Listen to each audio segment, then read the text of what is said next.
Hi everybody, it's Sarah. Welcome to today's video, which will be Libra, Sun, Moon, and Rising. This is my take on the astrology and the tarot, and because of that, it may not resonate with everyone. If it doesn't resonate with you, no worries, just pass it on by, and I do hope you find what you're looking for. Today I will be using the Moonology deck, and we'll also draw one card from the Crystal Oracle deck for your best stone to work with in the month of July. We will cover 6 sectors of your life, Libra.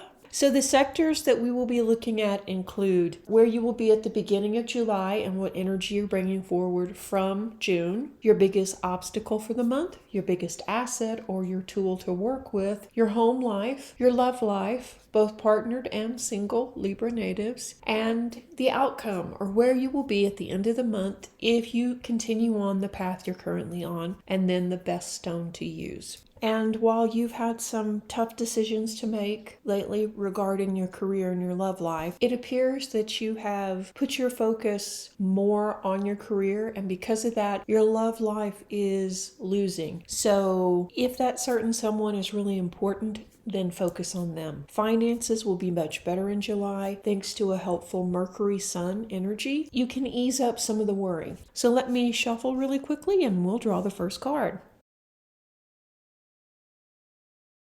What are you bringing forward from June to July? Oh, interesting. Waxing crescent. Have faith in your dreams. So as we begin the month of July, it's important that you keep your faith. You will reach your goals. Yeah, they're within reach, but only if you believe in yourself and acknowledge that you are worthy. It's okay for you to win sometimes, Libra. The last several years have been a struggle. If you're really honest and you look back on it, while the last several years were a struggle, the 4 years prior to that were much tougher. So things are beginning to ease up and starting to flow easier for you. It's not been a picnic by any means, no, but you are making progress. Though that progress may be slow, it is still progress, Libra. So don't rush. Go at your own pace. You are making progress. You are making headway. So even though you may not feel it yet, you are pointed in the right direction. So as we begin the month, you're going to have to talk yourself into being optimistic, at least for the first couple of days of July. Okay, let's look at the second card.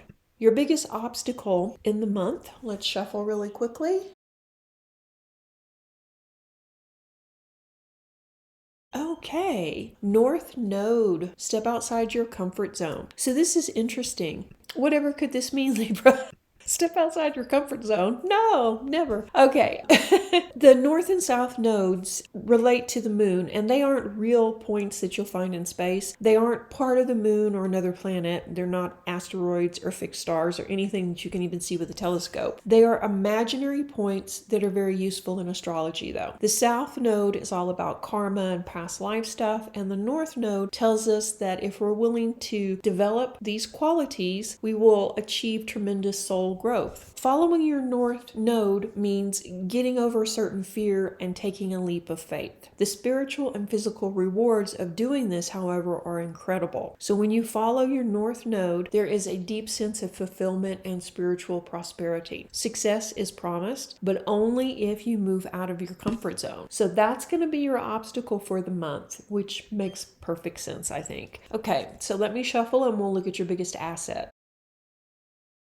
Your biggest asset for the month of July will be the full moon in Virgo. You are good enough. Interesting. Very interesting, Libra. It's time to declutter your life, including people and situations which no longer serve you. And you knew that was coming. It's been coming for a while. Remember who you are and how far you've come. And it's time to be really honest with yourself and understand if you're being humble or if you truly believe that you aren't worthy. Humility is a good thing, but only so far. Don't underrate yourself. Don't underestimate yourself. Because honestly, when you do look back, yes, it has been a struggle actually for most of your life, but look how far you've come and look at your success. You need to be honest with yourself and really own your success. So your big obstacle for the month, of course, would be you're not believing in yourself. You're being pushed to be optimistic, even though you may not be feeling it, and to step outside your comfort zone, which takes a lot of energy, and also work against the obstacle of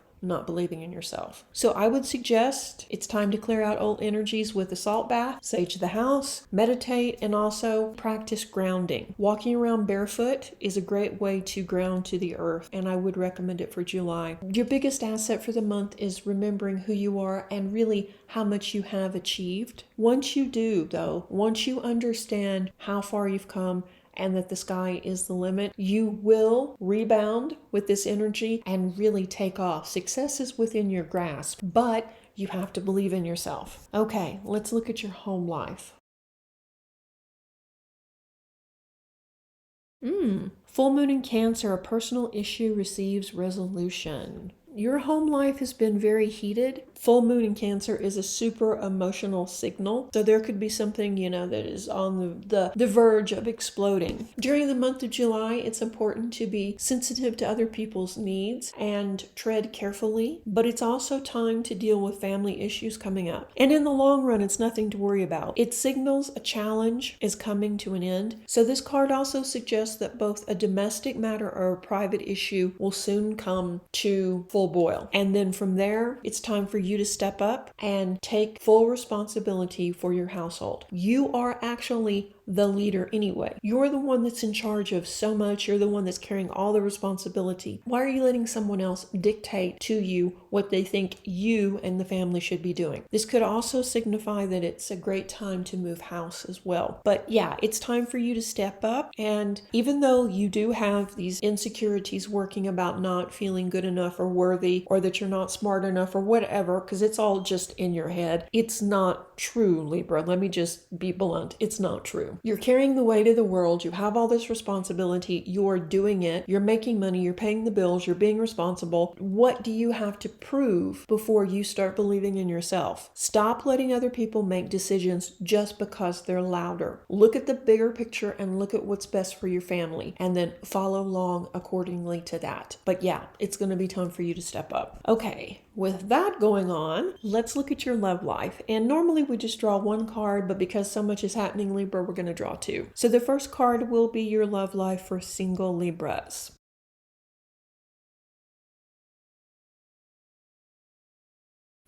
Expect powerful changes. New moon eclipse. Whatever could that mean? New beginnings are about to happen in your life, so just be open to the positive. Not all changes are negative, but the immense weight of the unknown can leave us feeling fearful and apprehensive. So prepare for these big changes by staying grounded and balance your ego towards your own needs. Perhaps stop pushing a new love away or testing them. Keep it together and focus on yourself more. Release and surrender all that does not serve a purpose that will help you evolve spiritually and emotionally. It's time to let go of the past, all the upset, all the drama, all the pointless games. It's time to start over again and release that. You can keep the same love interest, but change the way that you relate with each other. When it comes to love, the new moon eclipse is telling you that there's a new beginning with love. And like I say, it could mean a new love relationship is on the way, or that the relationship that you're currently in is going to go through changes and challenges too. Important changes are about to happen, and because of that, these important changes though will set the tone for the next couple of months. No pressure there. But it's time to, like I say, stop punishing yourself from the past or treating this new love interest as if they were someone from your past, because they're not. It's not fair to them. It's not fair to you. Big changes are coming. Try not to focus on your fear and just allow them to happen. If it seems too much, then focus on self-care. Okay, let's draw a card for partnered Libras.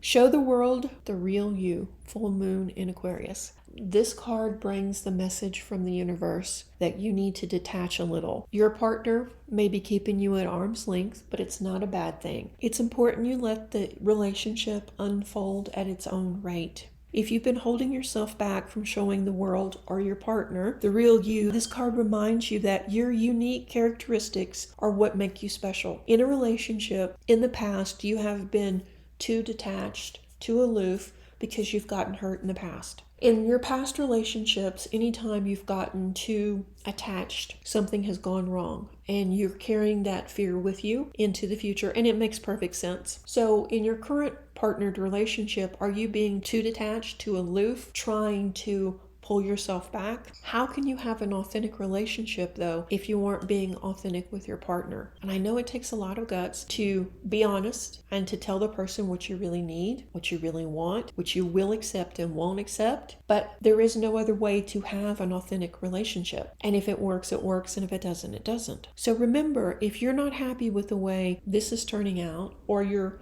future in general, then it's not written in stone. The point of having a reading done is to make changes. You have that ability to change the path you're on.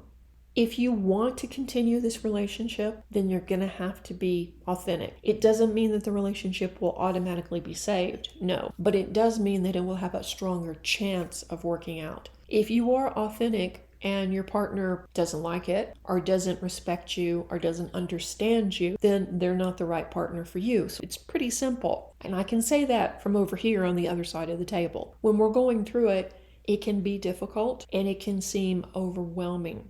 And that's part of the reason I think you've been focusing so much on your career as kind of a distraction to not really think about your relationships. But it's time. It's time in July to make those changes. Okay, I'm going to draw one more card for the outcome and then I'll do the crystal. Now this fits right along with everything else. Don't let pride stand in your way, full moon in Leo. This card pretty much speaks for itself. While being confident in your abilities is acceptable, being prideful can be dangerous. But it's not really that type of pride that you're experiencing. It's more fear-driven than it is the I'm better than everyone else, because Libra doesn't normally have that, which says a lot about Libras because they're genuinely very beautiful, very handsome, very smart, very caring and kind, but they're not normally prideful like Leos. And I can say that because I'm a Leo too, so I'm not picking on Leos. I think Libra is a very misunderstood sign. People have a tendency to judge Libras on face value rather than get to know them and see, what their interests are, see how smart they are, see how well read they are, see the other side of them, because Libra doesn't brag about those types of things. Their personal stuff is very personal. They're fun to be around, they're fun to talk to, but they don't usually share who they are with most people. So because of that, they can come off being very prideful, very aloof, but you're not. You're not at all. It's just that's how people assume you are. So it's going to be an interesting month for you where you're going to be pushed out of your comfort zone. You're going to have to, clear the air at home. You're going to have to make a decision about your partner. It's not going to be without trials and tribulations. So at the end of the month, if you can get past all of this and be honest with everyone around you, then things are going to definitely shift. If not, the end of the month is probably going to look a lot like the end of May and the end of June. This is a lot of things coming to fruition at one time. And partly it's because you haven't handled the other stuff. And I'm not judging you because it's a lot. It's a lot going on. With the amount of responsibility that you're carrying too, one more thing is too much. And now we have relationship stuff coming up. We have problems with your home life coming up. We have problems with you not feeling good enough, not feeling that you're capable. So it's a lot to work on. I would suggest you pick one thing to work on for the month and focus on that. There's nothing that you can't accomplish. And once you really understand that and integrate that into who you are, things will flow a lot easier. And I think that's what the cosmos are trying to show you, that you do have this massive amount of power. You do have this massive amount of potential, but you have to believe in yourself. And that's what this is all coming down to. Stepping out of your comfort zone and believing in yourself, believing that you are capable. Okay, Libra, let's look at the last card, which will be the stone. Best crystal or stone for you to work with in the month of July. Oh, nice. Obsidian. Obsidian is a great stone for grounding. It is actually volcanic glass, and it contains that fire energy, that spark. There are a lot of good grounding stones, don't get me wrong, but obsidian, like I say, has that fire spark with it too, to maybe help you feel a little bit more confident and to maybe put yourself out there as well. You can use this stone to meditate with, you can put it under your pillow at night, and you can definitely carry it with you, especially when you're feeling pushed out of your comfort zone. It should help you feel confident calmer and make the transition a little bit easier. So this has been a lot in this reading. It's not been bad. There hasn't been anything in here that's really been, caution, being pushed out of your comfort zone, having to, suddenly gain self-confidence, dropping the act with your partner, focusing on the home conflict. It's a lot. You are totally up to it and you can handle it. Just remember to breathe and believe in yourself, because I believe in you and I know you can do it. All right, I hope you found this reading helpful. If you did, be sure and give it a like below and don't hate the messenger, okay? All right, once again, let's say thank you to the patrons here who have made this video possible. If you like this type of content, let me know in the comment section, and why not consider becoming a patron too. Thank you for watching and stay tuned for the next video. Reiki blessings, bye-bye.